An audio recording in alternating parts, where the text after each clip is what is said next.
Okay, happy Wednesday racing, bayang karerista. Shoutout muna tayo saglit, no? Kay Boss Manny Quijano, kay Paring Puti, kay Alex Toko Kambal, at Ramon Islao. Happy racing mga boss, pati na rin kay Kagawad Noneng Terana, at kay Boss Boying Balmes, at kay Boss Ronald Susim. Okay, happy racing po dyan sa inyo mga boss. At Miyerkules Santo nga tayo, no? Wednesday racing, at 7 karera lang ang nailatag ng Metro Turf, no, for Wednesday racing. At ang post time ng race 1 is 2:30 ng hapon. So medyo maaga yung karera natin ngayon, no, para makapagbakasyon yung mga dapat magbakasyon. Okay, so simulan na natin. Race 1 tayo, start ng winner take all. Piracom Group based on time, merge group 12 and 13, at distansya 1,400 meters. First choice natin dito, numero 3, Gugma, Jeff Bakayka yung re-renda dyan, at isang deremating kabayo, gamay nung hinete, at tingin ko kaya pa niya tong grupong to, no? At siya nga yung first choice natin. Medyo magaganda naman yung mga huling takbo nito, so medyo maganda pa yung kondisyon yan. Second choice natin yung numero 1 na si Simply Jesse, sasakay naman ni Jan Alvin Guse. At ito pag nauna, nasa numero 1 kasi, no? Pag nauna, tingin ko malaki rin panalo niyan, at lalo na pag na-rate ng maayos. Okay, so sa race 1, first choice numero 3, Gugma. Second choice numero 1, Simply Jesse. Okay, race number 2 tayo, 3-year-old and above maiden race. Start ng peak 6, distansya 1,200 meters. First choice natin dito, numero 4, Primavera, Elvin Abrea yung re-renta dyan. At medyo may kainaman yung huling takbo nito, no? Yung sa maiden stakes race nga. At siya nga yung first choice natin dito. Second choice yung numero 5 na si Veterano, Jeff Bakayka naman yung sasakay dyan. At tingin ko medyo naninibago pa to, no? Pero nagsilbing batak siguro yung huling takbo nito. At third choice natin dito, yung numero 7 na si Follow the Ruler, sasakay naman ni JMS Torque. Okay, so dito sa race number 2, first choice numero 4, Primavera.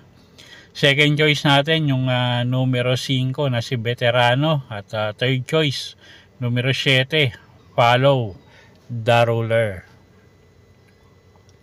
Okay, race 3 tayo, class 5 placers tayo dito, 1,200 meters, start ng peak 5. Anybody's race, no? First choice natin, numero 5, Angel's Crown, Lester F. De Jesus yung re-renta dyan. At lately naman nag-i-improve yung mga takbo nito, so tingin ko pa-aumento pa lang si kabayo. At siya ngayon first choice natin dito, medyo nagiging consistent na yung mga takbo niya. Second choice natin yung numero 6 na si Eunice N. Aya, si Elad Bincula naman yung sasakay dyan. At pwedeng iuna, pwedeng isunod, at medyo maganda yung post position niya ngayon. Okay, so sa race number 3, ang first choice nga natin, numero 5, Angel's Crown. Second choice natin, numero 6, Eunice N. Aya.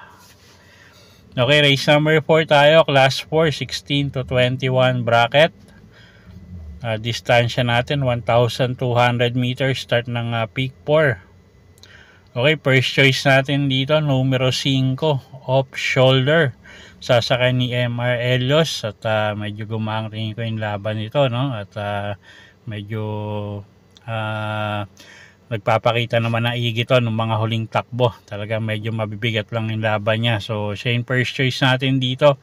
Second choice natin yung numero 1 na si AP Factor, sasakay naman ni RM De Los Santos. At medyo mababa na rin sa grupo to, so lalo na pag nauna, tingin ko malaki panalo niyan. Okay, so sa race number 4, first choice natin numero 5, Off Shoulder. Second choice numero 1, AP Factor. Okay, race 5 tayo. Class 5 placers. 1,200 meters ang distansya natin dito. 6 na kalahok.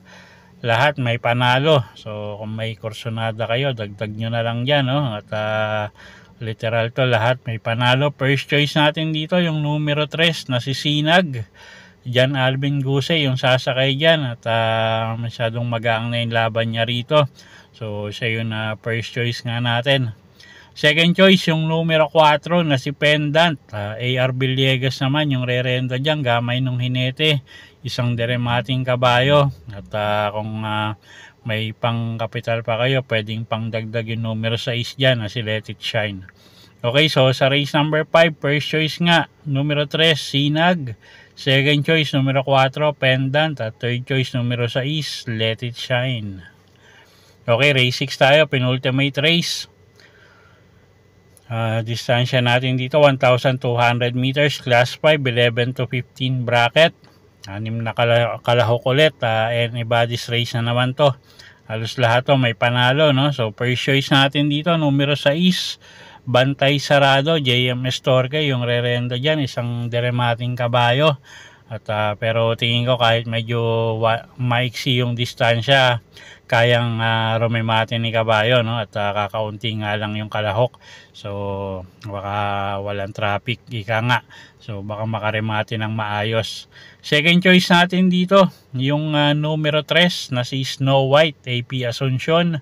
Although pababang grupo na yan, tingin ko pag nilabas ng connection may panalo pa rin yan. Okay, so sa race 6, first choice numero 6, Bantay Sarado. Second choice natin numero 3, Snow White.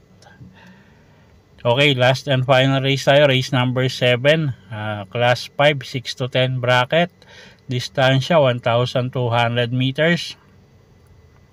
First choice, numero 1, Aphrodite, CL at Vincula, yung sasakay dyan.